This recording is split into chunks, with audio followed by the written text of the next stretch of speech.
Hello，各位大家好，我是 V，今天要来开箱这盒超久以前的 HGUC 爆伤女妖命运女神哦，这一盒也是被我放超久，看一下，又是一个红标系列啊，而且当年的价格标签贴我还没撕掉，391块钱，以前的模型是真低便宜啊。那说到呢，爆伤女妖呢，就是它最早毁灭模式刚发售的时候，它的狮爪造型就是个单纯的造型零件啊，不可动，偏偏可动的爪子就在这盒里面哦，一个逼满的节奏啊。当然你也可以说就是买爪子送本体，或是 DLC 内含本体也不是不行啦。那总之呢，我本来就蛮喜欢就是独角兽模式的造型，然后加上动画加成嘛，我看完之后觉得说哦好帅哦，然后就赶快去买了。但先说爪子，今天各位是看不到的因为当年我在买完这一盒之后呢，回家就赶快把爪子组起来了。那至于爪子跟毁灭模式，那目前就是遗失的状况，就我找不到了，80%又是被我家人丢掉了。所以今天待会我们就是用说明书的方式来呈现一下爪子，那就赶快来看一下这一盒13年前的爆伤女妖命运女神表现如何。哈基梅马修。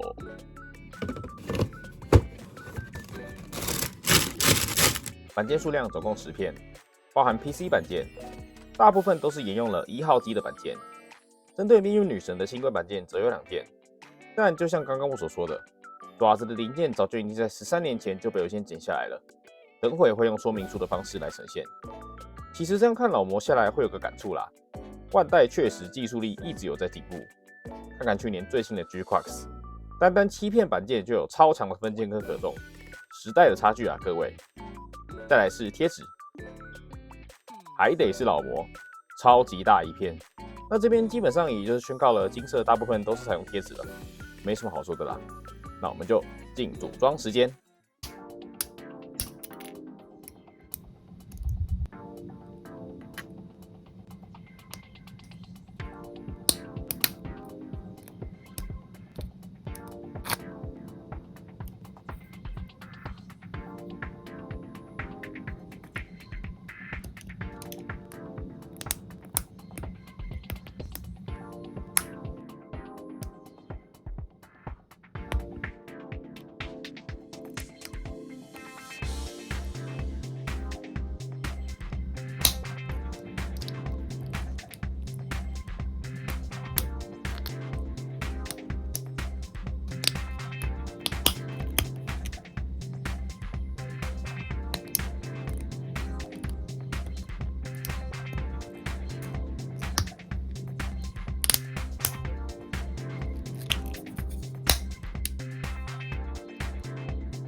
好的，各位，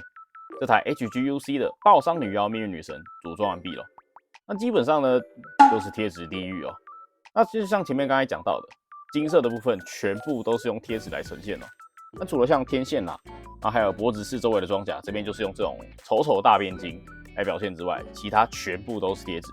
那基本上到后面是越贴越失望哦。先看一下外观，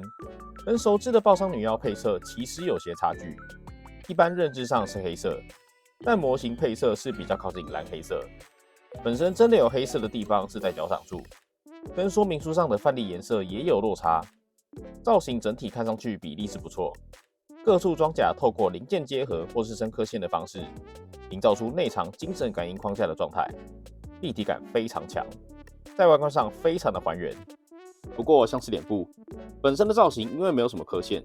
所以立体感比起旁边的装甲来说，就显得没有那么足够。背面的武装战甲 XC 是命运女神的新武器，外观造型确实是有还原出来啦。不过金色的精神感应框体部分，全部都是带有这种大量转折处的贴纸来补色。那不用时间久基本上我在写这段文案时，贴纸就已经开始抛起来了，基本上可以说是毫无诚意。而且这还不是最夸张的部分，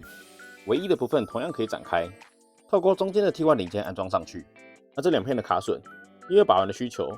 所以设计的偏短，不太容易断裂哦。不过可以看到，这边的偷条处非常的严重。原本这里是用2片大面积的金色贴纸来覆盖但为了让你们看到偷胶的状况，所以我就先不贴了。就万代这点来说，真的是偷懒到无下限的程度哦。接着看一下替换手型，分别是成对的持剑、右手的持枪，还有左手的开掌，那都是基本规格啦，我们就快速看过去。手持武器的部分，改良过后的光束麦格农、2把光束剑，以及武装战甲第一。光束麦格农除了炮管之外，那就是由2片零件组成。那新追加的转轮炮盖子的话是独立的零件，那透过榴弹本体那作为卡榫。不过很妙的是，榴弹本体居然是汤口的设计位置，所以宿主派的玩家如果想要好看的话，那就必须花点时间好好处理哦。另外，在安装盖子时，可以看到内部有个洞，但盖子盖上之后却没有任何作用，8成是当初设计要作为光束石手的卡榫洞。想要有光束石手的话，得再去买破坏模式才有附。但破坏模式的洞是安装在底部的洞啦，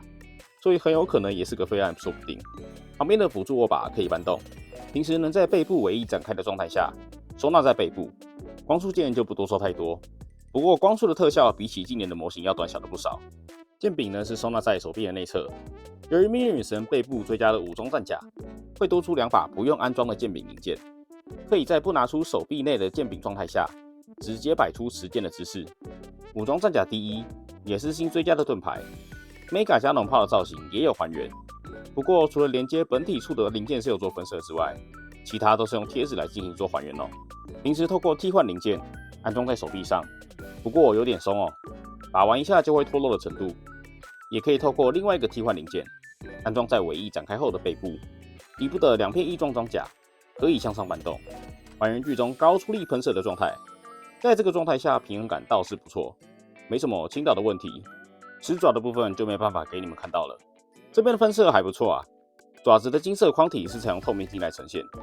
不过讲到可动处，其实也就是根不可动，